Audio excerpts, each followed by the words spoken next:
acompaña Alejandro Banoli. Alejandro Banoli fue presidente del Banco Central, fue titular de la Comisión Nacional de Valores, entre tantas otras cosas, y siempre que hablamos con Alejandro Banoli no me canso de recomendar su libro Patria o Dólar, porque es un libro que explica, porque hace lo que decíamos en la apertura, ¿no? Hace pedagogía respecto de la restricción externa y cómo desde de los instrumentos y las herramientas que tiene un gobierno para trabajar con ese tema, se trabajó desde el Banco Central, entre otras cosas, ¿no? Y cómo se reguló el poder financiero. Alejandro, ¿cómo estás? Soy Pablo Caruso, con Luis Pagéniger y Valeria Delgado. Nuestro programa se llama Que vuelvan las ideas por las 7:50. ¿Cómo anda? Bien, bien. ¿Cómo estás, Pablo? Y bueno, gracias por la recomendación y los conceptos, como siempre. No, por favor. No me quiero cansar de hacerlo porque necesitamos esa... me parece que es un trabajo que eleva el debate y que ahorra mucho camino, digamos, ¿no? Ojalá fuera un material casi de consulta obligada para varios comunicadores.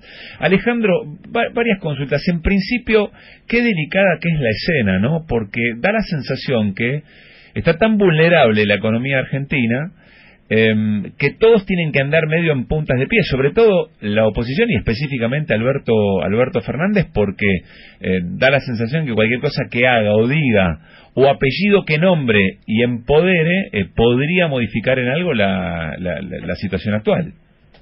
Sí, por supuesto, ¿no? La verdad es que hay que decir algo que te diría que es evidente y que durante todos estos meses y algunos desde hace algunos años venimos diciendo, ¿no? O sea, digamos, la Argentina con las políticas de Macri empeoró todas las variables y nos llevó a un atolladero. Hoy tenemos un país con alta recesión, con alta inflación, hiperendeudado, con aumento de la pobreza, y ahora estamos en una situación absolutamente crítica, prendida con alfileres.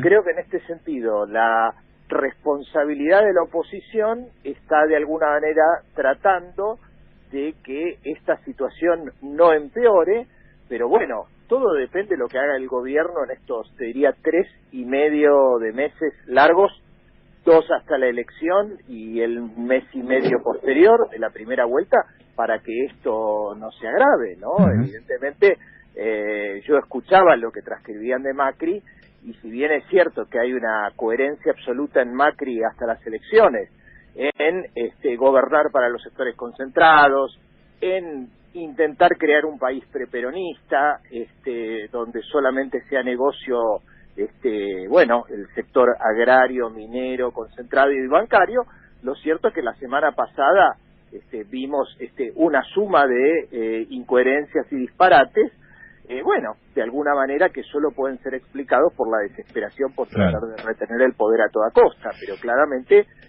estas señales contradictorias las percibe cualquiera y obviamente el propio establishment mismo hoy está preocupando porque percibe que lo que amplifica el riesgo de la Argentina no es ya la oposición, es Macri. Claro. Está muy bien el planteo. Bueno, ayer Pañi escribió algo muy interesante, y Pañi dice, ¿qué problema tiene Macri? Porque si efectivamente como candidato caracteriza a la oposición como los que nos van a llevar a Venezuela, más presión le va, o sea, el resultado de las PASO más presión le pone a la inestabilidad de su propio momento económico. Te quiero incomodar un poco, Alejandro. Te quiero preguntar por algunas definiciones de Alberto Fernández.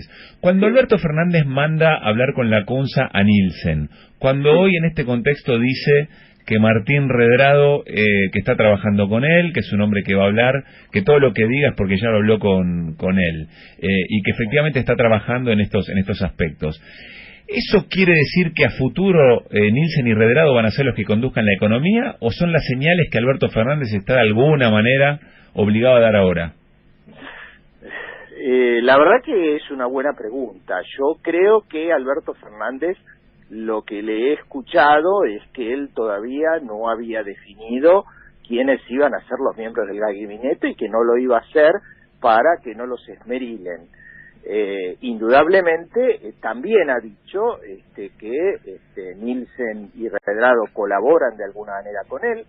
Yo creo que, él trata de tener su propio perfil y dar señales a distintos actores, más allá del espacio kirchnerista, progresista y peronista, y lo entiendo desde esa lógica. Así que, más allá de las empatías o no que puedan generar determinados personajes en mí, creo que, bueno, el objetivo en la energía hay que concentrarla en ganarle a Macri, no entrar en peleas internas, y bueno, obviamente sí creo que es importante, y en eso tengo plena confianza, que Alberto Fernández, cuando sea el presidente de los argentinos, va a aplicar las políticas que defiendan el interés nacional, que defiendan un país socialmente más justo, porque creo que ese es el sentido del voto. Y creo que esa es la forma de que la Argentina pueda también ser un país solvente. Vos fijate que cuando se gobierna para los sectores financieros, cuando se gobierna para dar señales a los mercados, cuando se le habla solo al riesgo país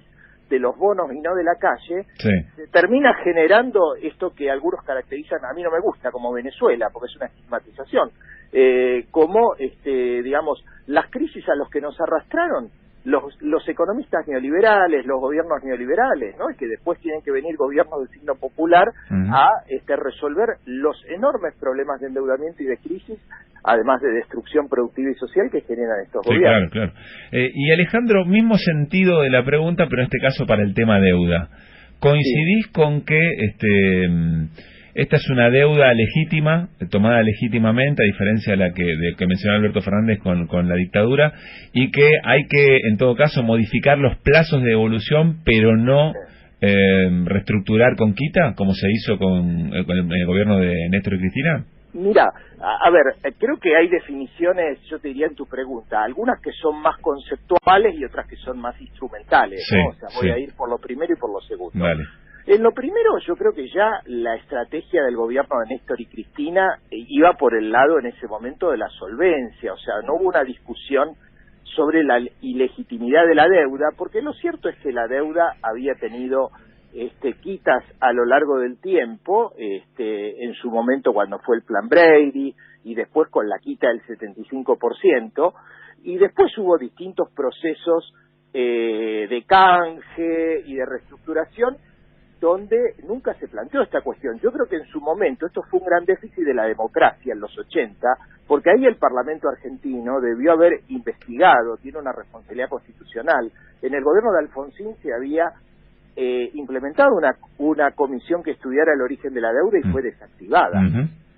Así que bueno, yo creo que hacia adelante me parece que el planteo habrá que ver jurídicamente, yo creo, no descartaría si hubiera alguna cuestión, alguna operación que jurídicamente pueda ser cuestionada, por supuesto que habría que analizarlo, pero conceptualmente me parece que es un tema económico, y en ese sentido yo creo que hoy no tenemos que pisar el palito, es decir, yo creo que Macri de alguna manera trata de instalar que la oposición viene a defaultear, viene a romper todos los contratos. Claro. Entonces, más allá de eso, yo creo que, independientemente de que es cierto que este gobierno deja al país al borde de una gran vulnerabilidad, todavía es posible reestructurar tanto la deuda con el Fondo Monetario en el marco de una negociación, como también con los acreedores privados, estirando los plazos, y en principio, y yo lo supeditaría a cómo evolucione la situación, sin que esto implique quitas, por ahí hay que rediscutir las tasas de interés, extender los plazos, pero en principio, digamos, estimo que la situación no es la del 2001, no estamos en una situación como la del 2001 en el tema de la deuda, más allá que cuantitativamente es alta, y que el camino pasaría, me parece, por extender los plazos, por volver a tener un plan de crecimiento y de aumento de las exportaciones que nos permitan desendeudarnos, tanto en términos numéricos, sino también en términos relativos, es decir, volver a ganar la solvencia, creciendo para bajar las relaciones de endeudamiento con crecimiento y las exportaciones, es decir, creciendo y desendeudándonos. Creo que todavía es posible. Ahora, en estos 4 meses, el gobierno de Macri entrega el gobierno sin reservas y empeora la situación, bueno, ahí hasta que evaluarlo. Claro, lo voy a decir rápido y brutalmente, es decir, estirar los plazos para pagar a conciencia de que un crecimiento productivo te genere más recursos para poder comprar dólares y devolverlos, digamos, ¿no? Exactamente, claro, está bien. exactamente. Ahora, en este sentido, Alejandro, creo que hay que apostar a eso. En este sentido, y última pregunta, y te pregunto esto porque más allá de que vos has tenido lugares muy técnicos, en el libro queda claro, vuelvo a repetir, el libro Patrio Dólar de Alejandro Banoli, queda claro que vos observás todo como un dirigente político, si vos pones mirada política, la utilización política de esos instrumentos. Por eso te pregunto esto. Sí. Se dice que habría una conducción de la economía un poco más ortodoxa, si vos querés, para poder tener mejor vínculo con el tema de las cuentas fiscales, con organismos internacionales, etcétera, y que por otro lado, en términos productivos, se sería más heterodoxo. ¿Se puede pensar el Banco Central, el Ministerio de Economía y el Ministerio de Producción por separado, o en realidad todo eso tiene que jugar armónicamente? No, mira, yo creo, independientemente de las figuras, creo, si algo quedó en evidencia de que es absolutamente necesario, particularmente por los desastres que hubo en este gobierno, y también por las falencias que hubo también en experiencias populares, es que tiene que haber un plan económico consistente, es decir, no puede ir el Banco Central para un lado, el Ministerio de Economía para otro, el Ministerio de Energía para otro.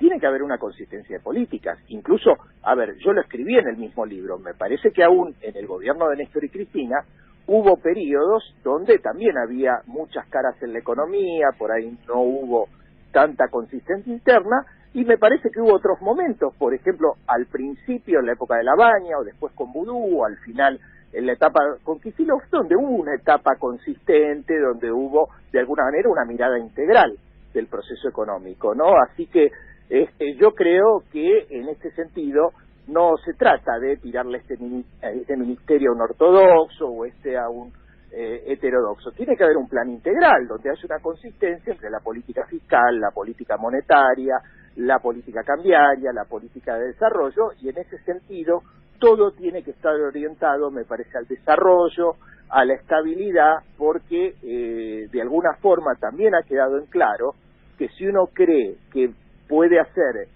procesos de crecimiento con exclusión, eso tiene un vuelo corto, no es consistente y no se solucionan los problemas. Me parece que la manera incluso también de solucionar el tema inflacionario pasa por el acuerdo social, pero pasa por políticas de desarrollo que permitan aumentar la producción, modificar los canales de comercialización, ir a temas estructurales que no es solo la política monetaria o la política fiscal. Con esto estoy diciendo que me parece importante los equilibrios económicos, aún siendo heterodoxo, y creo que los equilibrios económicos se han logrado con heterodoxia, claro, Pablo. O sea, claro, en la primera parte del gobierno de Néstor Kirchner se recuperaron con crecimiento, así que me parece que la clave es volver a pensar la economía desde nuestra soberanía y desde la convicción de que hay que poner todas las políticas orientadas a crecer y a hacer justicia social, por un tema ético, pero fundamentalmente por un tema de que es la forma de recuperar el mercado interno, recuperar el poder de compra de los